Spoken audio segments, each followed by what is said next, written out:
है कि इस वीडियो को आप पूरा जरूर सुनना। किसी जंगल में एक मोर मोरनी का जोड़ा रहता था। दोनों पति पत्नी एक दूसरे को बड़े दिलो जान से चाहते थे। मोर की जो पत्नी थी वो बड़े ही जिज्ञासु स्वभाव की थी। वह हर समय अपने पति से कुछ ना कुछ पूछती रहती थी। एक रात जब दोनों पति पत्नी गंगा किनारे एक वृक्ष की डाली के नीचे बैठे हुए थे तो मोर की पत्नी मोरनी अपने पति से कहती है कि हे स्वामी, आज मेरा मन बड़ा ही व्याकुल है। आज मुझे बहुत ही ज्यादा बेचैनी हो रही है। हे स्वामी, कुछ ऐसा उपाय करो जिससे मेरा मन कुछ हल्का हो जाए। प्रिय दर्शकों, जब मोर अपनी पत्नी की इन बातों को सुनता है तो मोर अपनी पत्नी से कहता है कि हे प्रिय, ऐसा क्या कारण है जिससे तुम्हारा मन इतना व्याकुल है? आखिर मुझे ऐसा क्या करना चाहिए जिससे तुम्हारी व्याकुलता दूर हो जाए? यह सुनकर के मोरनी कहती है कि कोई ऐसी कहानी सुनाओ जिसे सुनकर मेरे मन को शांति मिल जाए और कुछ ज्ञान प्राप्त हो। इस प्रकार से मोर अपनी पत्नी को कहानी सुनाने लग जाता है और अपनी पत्नी से कहता है कि हे प्रिय, मनुष्य कितना भी गरीब क्यों ना हो, इन 4 व्यक्ति को अपने साथ हमेशा रखना चाहिए। इनका कभी अपमान नहीं करना चाहिए। फिर मोरनी कहती हैं, हे स्वामी, वो कौन से 4 व्यक्ति हैं जिसे किसी भी मनुष्य को अपने साथ रखना चाहिए? मोर कहता है कि मोरनी, मैं तुम्हें यह बातें एक कहानी के माध्यम से बताऊंगा, इसलिए तुम इस कहानी को पूरा सुनना। तब मोरनी कहती है कि हे स्वामी, मैं आपकी इस कहानी को पूरे मन से सुनूंगी, कृपया आप कहानी सुनाइए।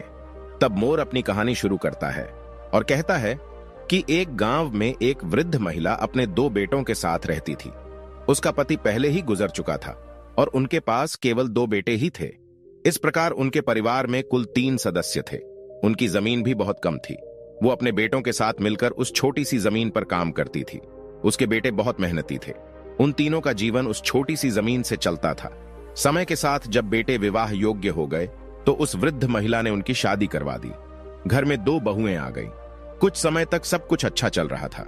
घर में बहुत प्रेम था और सभी मिलजुल कर रहते थे। लेकिन जैसे जैसे समय बीतता गया, दोनों बहुओं में आपस में झगड़ा होना शुरू हो गया। कभी किसी बात को लेकर तो कभी किसी बात को लेकर।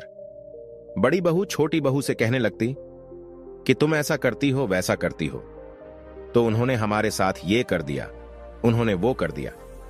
इन्हीं बातों को लेकर के बड़ी बहू भी छोटी बहू से उल्टी सीधी बातें कहती रहती थी और लड़ाई होती रहती थी। एक दिन छोटी बहू को जब मौका लग जाता है तो वह बड़ी बहू से लड़ बैठी और कहती कि तूने घर का यह काम नहीं किया, वह काम नहीं किया। कभी कहती कि तू अपने हिस्से का काम कर, मैं अपने हिस्से का करूंगी। कभी कहती कि तू आराम से पड़ी रहती है और मैं पूरे दिन काम में लगी रहती हूं। इसी कारण से छोटी बहू का बड़ी बहू से झगड़ा होने लगता था। अब यह उनका रोज का काम हो चुका था। वह दोनों बहुएं हमेशा किसी न किसी बात पर आपस में झगड़ती रहती थी। अब तो वृद्ध महिला भी इन बहुओं के झगड़ों को देखकर काफी परेशान हो चुकी थी। उन्हें लगने लगा कि उनके बेटों की पत्नियां बहुत झगड़ा करती हैं। उन्होंने इस बारे में अपने बेटों से बात की। बेटों ने उन्हें समझाने की कोशिश की, पर इसका उन पर कोई असर नहीं हुआ। एक दिन उस वृद्ध महिला ने सोचा कि जब हम 3 लोग घर में रहते थे तो थोड़ी सी जगह में हमारा गुजारा हो जाता था, और अब हम 5 लोग हो गए हैं, इसलिए हमारा घरेलू खर्च पूरा नहीं हो पा रहा। शायद यही कारण है कि झगड़े हो रहे हैं। इसी वजह से वृद्ध महिला ने अपने दोनों बेटों से कहा, बेटा तुम लोग परदेश चले जाओ और कोई नौकरी ढूंढकर पैसे कमाओ ताकि धन लेकर आ सको और ये झगड़ा खत्म हो सके। क्योंकि जब घर में पैसा आएगा तो जरूरतें पूरी होने लगेंगी और आपसी लड़ाई रुक जाएगी। अक्सर कहा जाता है कि घर में लड़ाई झगड़े का एक ही कारण होता है, पैसे की कमी। जब व्यक्ति के पास पैसे नहीं होते हैं, उसकी रोजमर्रा की जरूरत पूरी नहीं होती, तो वो परेशान होने लगता है। दूसरा कारण, लड़ाई झगड़े का मूल कारण यह भी होता है, व्यक्ति जरूरत से ज्यादा यदि खाली बैठा रहे तो फिर उसके दिमाग में खुरापात ही आती है और फिर वो किसी से भी लड़ झगड़ कर ही शांत होता है। तीसरा कारण है, जब व्यक्ति ज्यादा चालाकी करता है, यानी व्यक्ति अपनी जिम्मेदारियों से भागता है, अपने हिस्से के काम से जी चुराता है, सिर्फ बैठकर खाने की इच्छा करता है, तो लाजमी है उस घर में लड़ाई झगड़ा तो होगा ही। चौथा कारण है, जब व्यक्ति ईर्ष्या करता है, जब कोई दूसरे व्यक्ति को तरक्की करते हुए देखता है और खुद को आगे नहीं बढ़ा पाता है, तो फिर उसे जलन होने लगती है और वैसी स्थिति में लड़ाई झगड़ा ही करता है। और वो लोग अपना अधिकतर समय लड़ाई झगड़ा और चुगली में बिताता है। प्रिय दर्शकों, दोनों पुत्रों ने वृद्ध महिला की इच्छाओं का सम्मान किया। वृद्ध महिला से अनुमति लेकर और अपनी अपनी पत्नियों को यह समझाकर कि हमारे ना रहने पर वे हमारी मां का ध्यान रखेंगे, पैसा कमाने के लिए प्रदेश चले गए। प्रिय दर्शकों, उनकी दोनों बहुएं अभी भी देवरानी जेठानी में नहीं बनती थीं। एक दिन बड़ी बहू को वृद्ध महिला ने समझाया कि तुम बड़ी हो और वो तुमसे छोटी। तुम्हारे पति प्रदेश में धन कमा रहे हैं और तुम दोनों यहां आपस में झगड़ा कर रही हो। ये उचित नहीं है। वो तुमसे छोटी है, इसलिए उसकी छोटी मोटी गलतियों को सहन करना सीखो। कहा जाता है कि क्षमता धीरज रखना बड़ों को शोभा देती है।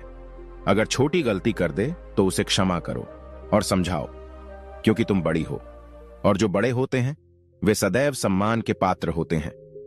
अपनी सास यानी वृद्ध महिला की बात सुनकर बड़ी बहू क्रोध में चिल्लाती हैं और कहने लगी, आप छोटी बहू की वफादारी कर रही हो। आप मुझे समझाकर उसे लड़ने के लिए उसका और मनोबल बढ़ा रही हो। अगर ये बात वो सुन लेगी तो वो और ज्यादा लड़ेगी और ज्यादा उत्पाद करेगी और हमें भी फिर परेशान करेगी। इसका मतलब है कि आप उसे लड़ने का मौका दे रही है, उसे कुछ भी नहीं कहती। वृद्ध महिला ने कहा, तुम इतना गुस्सा क्यों हो रही हो? क्योंकि पहले बड़े को ही समझना चाहिए, उसके बाद छोटे को समझाना चाहिए। मैं तुमको समझा रही हूं, फिर छोटी को भी समझाऊंगी। प्रिय दर्शकों, वृद्ध महिला की बात सुनकर बड़ी बहू ने थोड़ा बहुत काम किया और गुस्से में चली गई। इधर अगले दिन फिर लड़ाई होती है तो छोटी बहू के पास जाकर बुढ़िया समझाती है और कहती है, देख बहू, वो तुझसे बड़ी है और तू छोटी है, फिर ऐसे क्यों झगड़ती हो? घर में बार बार क्यों लड़ाई करती है? तेरा पति यानी मेरा बेटा तो घर पर नहीं है, वो प्रदेश में पैसे कमाने गया है और तुम यहां झगड़ा कर रहे हो। ये ठीक नहीं है। मोहल्ले और पड़ोसियों के लोग देखकर हम पर हंसते हैं, इसलिए घर में शांति से और प्यार से रहो। जब घर में प्रेम होता है तो धन और समृद्धि अपने आप आती है। छोटी बहू ने सोचा कि ये वृद्ध महिला बड़ी बहू का पक्ष ले रही है। छोटी बहू कहने लगी, अरे बुढ़िया, तुम ज्यादा हमें समझाने की कोशिश मत करो, और नहीं तो मैं तुम्हारा भी अपमान कर बैठूंगी। मैं जानती हूं तू अपनी बड़ी बहू को बहुत चाहती हो और मुझे फूटी आंख से भी नहीं देखती। प्रिय दर्शकों, छोटी बहू को समझा समझाकर वृद्ध महिला भी चली गई और विचार करती है कि इन दोनों की बुद्धि खराब है, ये मानेगी नहीं। इन्हें समझाओ तो यह उल्टा मुझसे ही सवाल करती है, मुझसे लड़ने की बात करती है। फिर वृद्ध महिला ने विचार किया, इससे तो अच्छा यही है कि अपनी इज्जत यदि बचानी है तो इन्हें समझाना बंद करना होगा। कहते हैं, जहां पर अपनी बात की कोई अहमियत ना हो वहां बोलने से अच्छा है चुप रहना चाहिए। यदि आप वहां बोलने जाएंगे तो आप उनके दुश्मन बन जाएंगे। वृद्ध महिला सोचने लगी कि मेरी बात किसी को पसंद नहीं आ रही है, उल्टा ये दोनों मुझ पर हावी हो जाती है। अगर किसी दिन हाथ उठा दिया, यदि ये दोनों कभी मुझे मारने लगी तो मैं अपना मुंह दिखाने लायक नहीं रहूंगी, इसलिए उन्हें समझाना मेरे लिए मुश्किल है। प्रिय दर्शकों, अब वो दोनों बहुएं अपनी सास यानी बुढ़िया से बहुत घृणा करने लगती है। कोई भी उनसे खाने के बारे में नहीं पूछती। बुढ़िया को खुद ही रसोई में जाकर खाना लेना पड़ता है। वो बुढ़िया से इतनी नफरत करने लगी कि दोनों बहुएं बुढ़िया को अपने घर में रखना नहीं चाहती थी। वो सोचती थी कि काश ये बुढ़िया घर से भाग जाए या मर जाए, लेकिन उन्हें ऐसा कोई बहाना नहीं मिल पा रहा था जिससे वो बुढ़िया को घर से बाहर निकाल सके। प्रिय दर्शकों, अगला दिन होता है तो उन्होंने अपनी लड़ाई फिर शुरू कर दी। तब वृद्ध महिला ने एक कट्टा उठाया और घास काटने के लिए जंगल में चली गई, क्योंकि कहते हैं व्यर्थ की लड़ाई झगड़ा अपने कानों से सुनना भी नहीं चाहिए। अगर आप खड़े होकर वो लड़ाई सुनेंगे तो हो सकता है कि आपको बोलना भी पड़ जाए, इसीलिए सबसे अच्छा तरीका है वहां से निकल जाओ।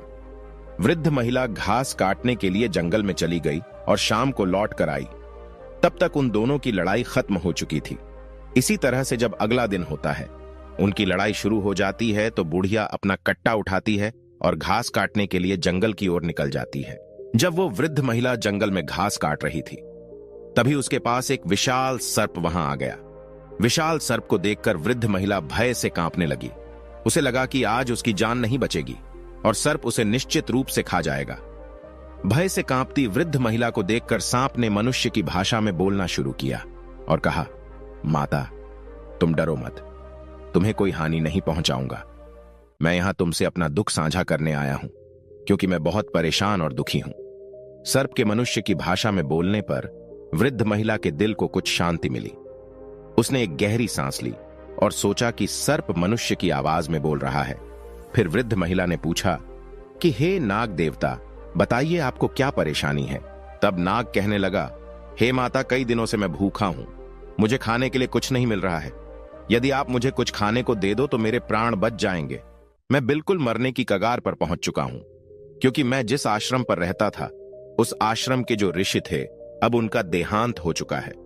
वो एक गाय पालते थे, उस गाय का दूध मुझे पिलाते थे और स्वयं भी पीते थे। उसी से मैं जीवित था। लेकिन हमारा पालन करने वाले, मुझको दूध पिलाने वाले हमारे जो ऋषि थे वो अब इस दुनिया को छोड़कर चले गए। यदि आप मेरे लिए कहीं से भी दूध ला सके तो ये आपकी बड़ी कृपा होगी। हमारी जान को बचा लीजिए, और यदि थोड़ा दूध मिल जाए तो हमें पिला दीजिए। प्रिय दर्शकों, जब वृद्ध महिला ने यह सुना तो नाग के दुख को सुनकर बुढ़िया की आंखों में आंसू आ गए और उसने कहा, हे नाग देवता, आप चिंता ना करें, आज मैं आपको दूध अवश्य पिलाऊंगी। आप यहीं पर रुको, मैं आपके लिए दूध लेकर आती हूं।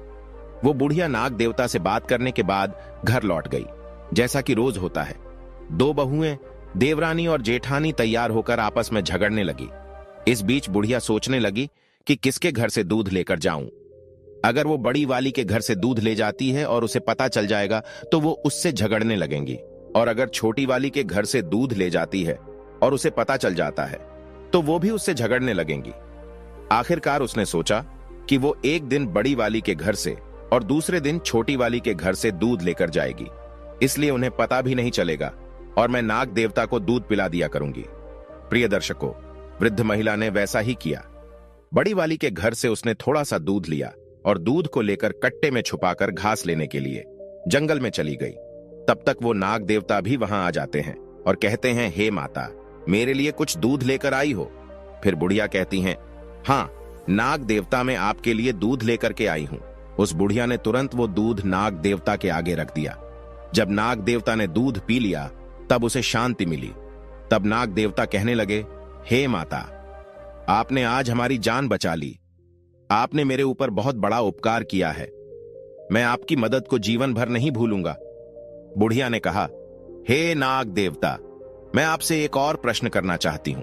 उस समय में डर के कारण आपसे पूछ नहीं पाई थी, लेकिन अब भी मैं पूछना चाहती हूं कि आप एक सर्प होते हुए भी मनुष्य की भांति कैसे बोल पा रहे हैं? क्या आप वास्तव में नाग देवता है या कोई और है?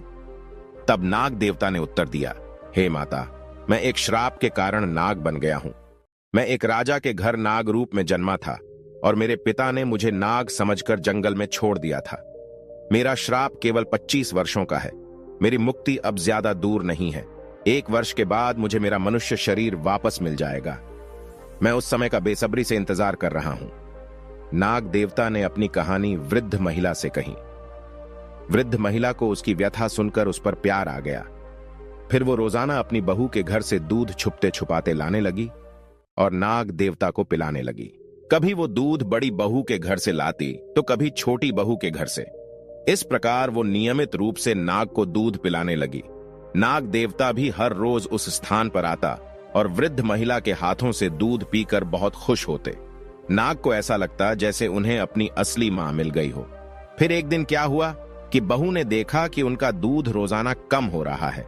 उन दोनों बहुओं ने आपस में चर्चा की और एक दूसरे से कहा कि कोई हमारा दूध चुरा लेता है। हमारा दूध कैसे कम हो जाता है? हर तीसरे दिन हमारा दूध कम हो जाता है। बड़ी बहू ने भी कहा कि हमारा भी हर तीसरे दिन दूध कम हो जाता है। हमारे दूध को कोई चुरा लेता है, लेकिन दूध चुराने के लिए हमारे घर में कौन आएगा? फिर उन्होंने विचार किया कि केवल बुढ़िया ही रसोई के अंदर जाती है और तो कोई जाता नहीं। फिर हमारे दूध को भला कौन चुरा सकता है? पड़ोसी हमारे घर में आते नहीं हैं। तब छोटी वाली ने कहा, दीदी, तुम्हारा चोर और मेरा चोर एक ही है, चलिए हम उसे छुप कर देखते हैं। फिर दोनों ने योजना बनाई और छुप कर देखने लगी। इधर अगला दिन होता है तो वृद्ध महिला रोज की तरह बड़ी वाली के घर में जाती है और रसोई में घुस जाती है। वे दोनों छुप कर देख रही थी। वृद्ध महिला ने बड़ी वाली के घर से दूध लिया और कट्टे में छुपाया और घास कटाने के बहाने जंगल को चली गई। इधर बुढ़िया को दूध ले जाते उन दोनों ने देख लिया। तब छोटी वाली ने कहा कि चलिए देखते हैं, ये बुढ़िया दूध लेकर जंगल में कहाँ जाती है और किसे पिलाती है? खुद पीती है या किसी और को पिलाती है?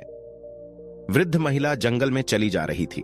उसके पीछे पीछे दोनों बहुएं गुप्त रूप से उसे देखने के लिए आगे बढ़ती जा रही थी। वृद्ध महिला उस स्थान पर पहुंची जहां वह प्रतिदिन घास काटा करती थी और जहां वह नाग को अक्सर दूध पिलाया करती थी। इस बीच दोनों बहुएं दूर से छुपकर देख रही थीं कि बुढ़िया के पास एक विशाल और भयानक सर्प आया और बुढ़िया उसे दूध पिलाने लगी। सर्प दूध पीने लगा।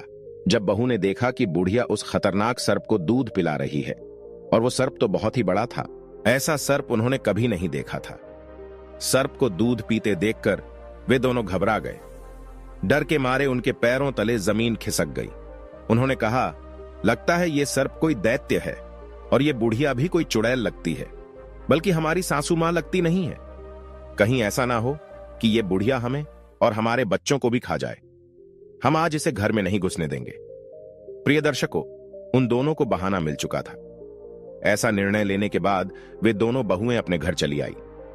इधर बुढ़िया नाग देवता को दूध पिलाती है और घास लेकर अपने घर की ओर चल देती है। और घर पर पहुंची तो देखा कि घर का द्वार बंद था और दोनों बहुएं जो थीं डंडा लेकर भीतर खड़ी हुई थी। घर जाकर बुढ़िया ने कुंडी खटखटाई तो दोनों बहुओं ने दरवाजा खोला। बुढ़िया ने देखा कि दोनों बहुएं अपनी साड़ी का पल्ला अपनी कमर में बांधे खड़ी है और हाथ में डंडा पकड़ रखा है। बुढ़िया ने देखा कि ये क्या मंजर है, इन दोनों का ये कैसा रूप है, ये हाथ में लाठी क्यों पकड़े हुए हैं। इस पर बुढ़िया ने पूछा कि तुम दोनों ऐसे क्यों खड़ी हो।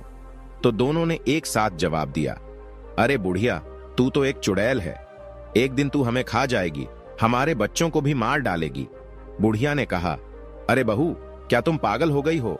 मैं तुम्हारी सास हूं, कोई डायन नहीं जो तुम्हारे बच्चों को खा जाऊंगी। अरे तुम्हारे बच्चे तो मेरे पोता पोती हैं, जो मुझे मेरे बेटों से भी ज्यादा प्यारे हैं, और तुम ऐसी क्या बातें कर रही हो।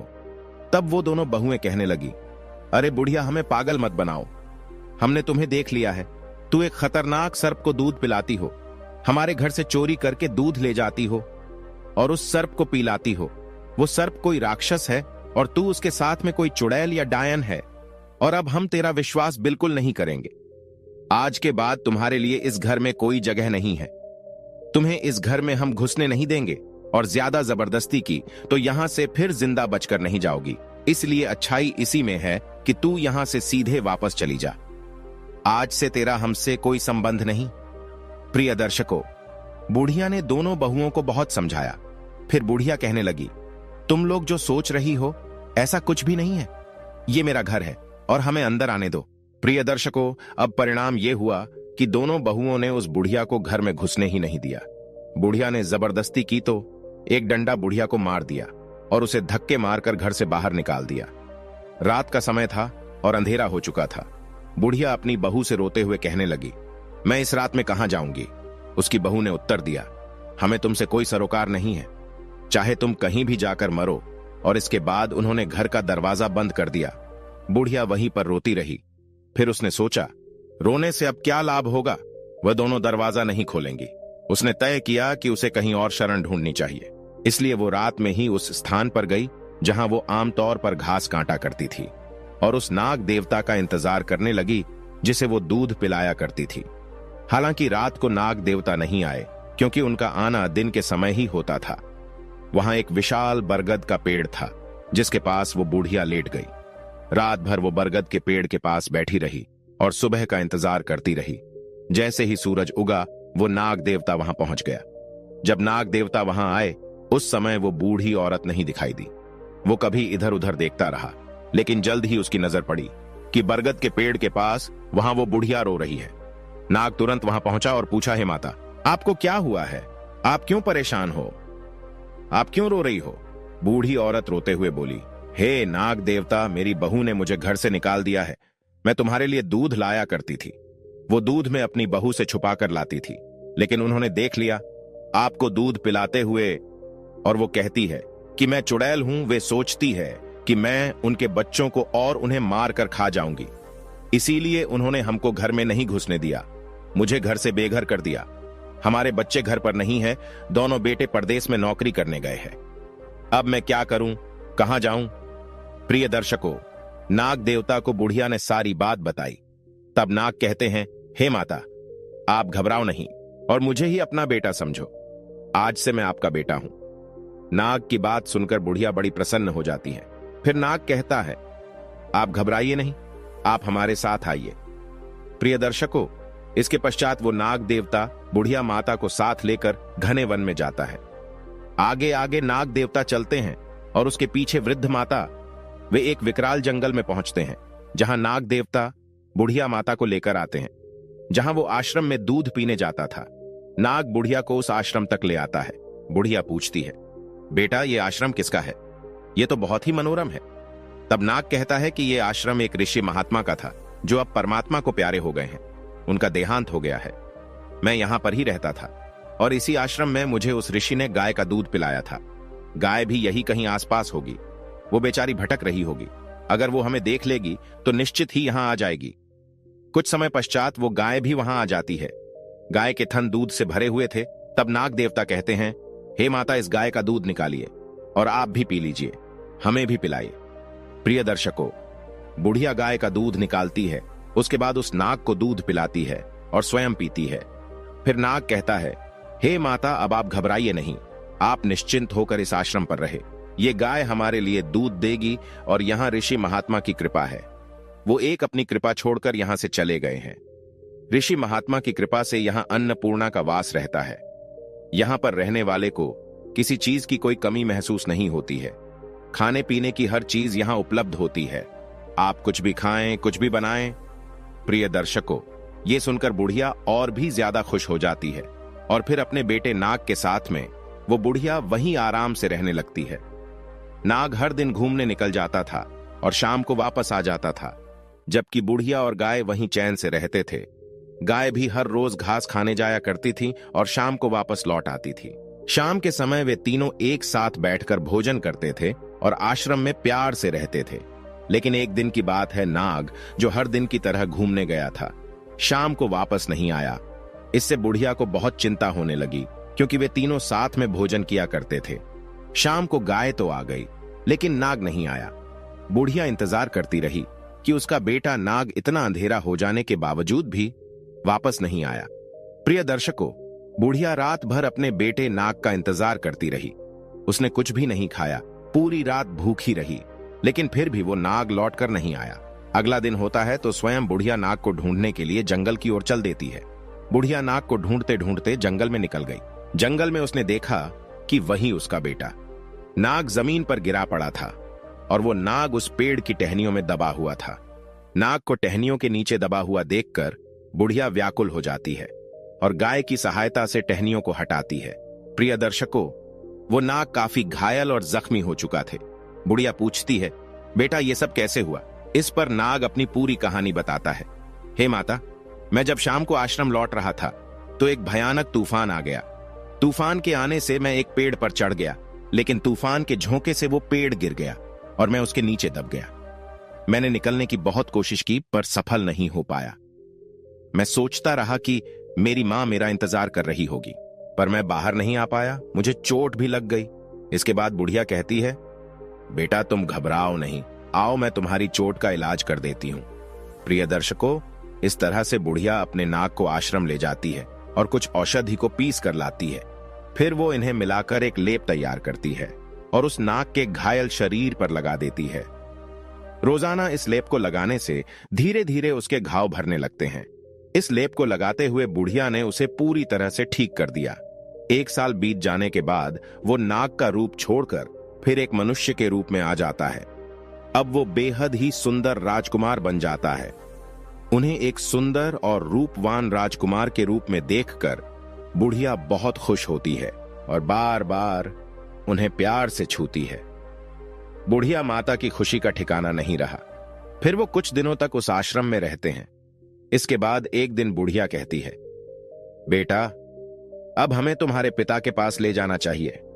फिर बुढ़िया ने पूछा कि तुम कहां के रहने वाले हो? तुम्हारे पिता कैसे हैं? तुमने कहा था कि तुम एक राजा के बेटे हो। चलो देखते हैं कि तुम्हारे पिता कैसे हैं और तुम्हारी मां कैसी है। प्रिय दर्शकों, तब नाग से बना हुआ राजकुमार कहने लगा, नहीं, मैं बाहर नहीं जाऊंगा। उस पिता को देखकर क्या करूंगा जिस पिता ने हमें जंगल में फेंक दिया था। तब बुढ़िया ने समझाया, हे बेटा, उस समय तुम एक नाग रूप में थे। उस समय तुम्हारे पिता ने डर से तुम्हें छोड़ दिया होगा, लेकिन अब तुम एक मनुष्य के रूप में हो तो तुम्हें देखकर तुम्हारे माता पिता बड़े खुश हो जाएंगे। इसलिए बेटा तुम वहां चलो, इसी बहाने से मैं भी तुम्हारे माता पिता से मिल लूंगी। प्रिय दर्शकों, नाग जो राजकुमार था वो बुढ़िया माता को लेकर अपने राजमहल को चल देते हैं। चलते चलते जब वो अपने राज्य में पहुंचते हैं तो वहां के लोग उन्हें देखकर उस पर मोहित हो जाते हैं। सब लोग सोचने लगते हैं, काश ये खूबसूरत राजकुमार हमारा होता, कितना भला होता। वे दोनों उस शहर में प्रवेश करते हैं और वहां के चौकीदार से मिलकर पूछते हैं, राजा से मिलना है। चौकीदार उन्हें राजा के मंत्री के पास ले जाते हैं। मंत्री के पास पहुंचकर बुढ़िया माता और राजकुमार ने राजा से मिलने की इच्छा जताई। उन्होंने कहा, मंत्री जी, हम यहाँ के राजा और रानी से मिलना चाहते हैं, वो कहाँ हैं?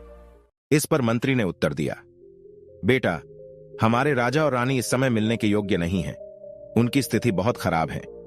राजा स्वयं अपने राज्य की देखभाल नहीं कर पा रहे हैं। यहां का सिंहासन खाली पड़ा है। तब राजकुमार ने जिद की और बुढ़िया ने भी कहा कि नहीं मंत्री, कोशिश करिए कि हम उनसे मिल सके। हमारा उनसे मिलना बहुत जरूरी है। तब मंत्री कहता है कि राजा साहब बहुत बीमार है। यह बात 25 साल पुरानी है। रानी ने एक सर्प को जन्म दिया था। राजा साहब ने जब सर्प को देखा तो वो बड़े भयभीत भी हुए। उन्हें बड़ा बुरा लगा। रानी के लिए तो वो सर्प भी प्यारा था, क्योंकि मां के लिए उसका बच्चा कैसा भी हो उसके लिए प्रिय होता है। लेकिन राजा ने सोचा कि ये बात सुनकर लोग क्या कहेंगे। राजा के घर में पुत्र की जगह एक सर्प पैदा हुआ है तो सभी प्रजा हमसे घृणा करेगी। इसीलिए राजा ने उस सर्प को जंगल में फेंक दिया और तब से राजा रानी जो है उनका शरीर सूख कर काटा हो गया है और राज सिंहासन को उन्होंने छोड़ दिया है। कभी सिंहासन पर विराजमान नहीं होते और अपने महल में राजा रानी बुरी तरीके से मायूस अवस्था में पड़े रहते हैं। जब उस राजकुमार ने यह सुना तो उसने मंत्री से अनुरोध किया कि अगर वो उनसे मिलवा दे तो बहुत कृपा होगी। तो प्रिय दर्शकों, मंत्री उस राजकुमार, उस बुढ़िया माता को राजा और रानी के पास ले जाता है, जहां उस लड़के के माता पिता निराशा में लेटे हुए थे। महल में लेटे लेटे उनका शरीर गल गया था और वो सदा चिंता में डूबे रहते थे। प्रिय दर्शकों, फिर राजकुमार उस बुढ़िया के साथ राजा और रानी के पास जाता है और उनके पैर छूता है। जब राजकुमार अपने माता पिता के पैरों को छूता है तो राजा और रानी में एक संवेदना की लहर दौड़ जाती है कि वे दोनों उठ कर के बैठ जाते हैं और कहते हैं कि बेटा तुम कौन हो, कहां से आए हो? तुमने हमारे पैर छुए हैं। तुम्हारे पैर छूते ही ऐसा लगता है कि हमारे अंदर कोई शक्ति आ गई है। तुम कौन हो बेटा? अपना परिचय दो। प्रिय दर्शकों, तब वह बेटा अपनी सारी कहानी सुनाता है और कहता है कि पिताजी, मैं आपका बेटा हूं। और रानी से कहता है कि माता, मैं तुम्हारा पुत्र हूं। मैंने तुम्हारे गर्भ से जन्म लिया था। मैं नाग रूप में था। मुझे ऋषि का श्राप लगा हुआ था, इसीलिए मैं नाग बना। लेकिन आप लोगों ने मुझे जंगल में फेंक दिया। 25 साल का श्राप था। 25 साल पूरे हो गए और आज हम पुनः मनुष्य स्वरूप में आ गए हैं। मां, अब क्या आप मुझे अपने हृदय से नहीं लगाओगी? प्रिय दर्शकों, क्या हुआ? इतने शब्द सुनने के बाद में वो मां भाग करके अपने बेटे को हृदय से लगा लेती है और उस राजा के लिए खुशी का ठिकाना नहीं रहा। राजा रानी ने अपने बेटे को गले से लगा लिया, बार बार पुचकारियां देने लगी। प्रिय दर्शकों, उन राजा रानी को ऐसा लगता था मानो उनके अंदर एक शक्ति आ गई हो। प्रिय दर्शकों, इतनी कहानी सुनाने के पश्चात राजा और रानी कहते हैं कि इंसान को कभी भी ये 4 चीज नहीं छोड़नी चाहिए। पहला बच्चा, दूसरा बुजुर्ग, तीसरा पागल और चौथा मेहमान। इन्हें कभी भी अपने घर से नहीं निकालना चाहिए। फिर उसके बाद राजा ने सभी प्रजा को संबोधित कर दिया कि हमारा बेटा आ गया है। प्रजा भी बहुत खुश हुई। राजा ने सभी को यह सूचना दे दी कि कल राजकुमार अब से राजगद्दी पर बैठेगा। अगले दिन राजा ने उसका राज्य अभिषेक किया। उसी दौरान वो बुढ़िया थोड़ी उदास हो जाती है, सोचने लगती है, अब मैं कहां जाऊं?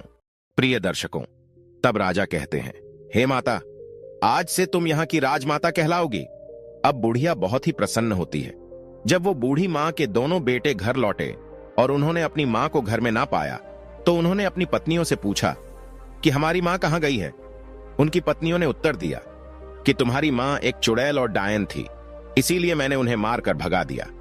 वो हर दिन जंगल में जाकर सर्प को दूध पिलाया करती थी। अपनी पत्नियों की इस बात को सुनकर बूढ़ी मां के दोनों बेटे क्रोध से भर उठे और अपनी पत्नियों को डांटते फटकारते हुए उन्हें घर से निकालने लगे। वो बोले, तुम्हें शर्म नहीं आती? हमारी माँ को चुड़ैल और डायन कह रही हो। हमारी माँ कहाँ है? जल्दी बताओ, नहीं तो तुम्हें छोड़ेंगे नहीं। लेकिन उन बहुओं को असल में नहीं पता था कि बूढ़ी माँ इस समय कहाँ है। अब तो उनके पति रोजाना उन्हें डांटते फटकारते थे, उन्हें मारते पीटते थे। धीरे धीरे उनकी हालत खराब हो गई, क्योंकि ना तो उन्हें चैन से भोजन मिल रहा था, ना कोई सम्मान। उनके ही बच्चे उनसे नफरत करने लगे थे। सब लोग उन्हें घृणा की नजर से देखने लगे थे, क्योंकि कहते हैं ना कि जो अपने बड़े बूढ़ों का अनादर करता है, अपमान करता है, तो उसका भी अपमान समाज करता है। उनके बच्चे भी उनका सम्मान नहीं करते।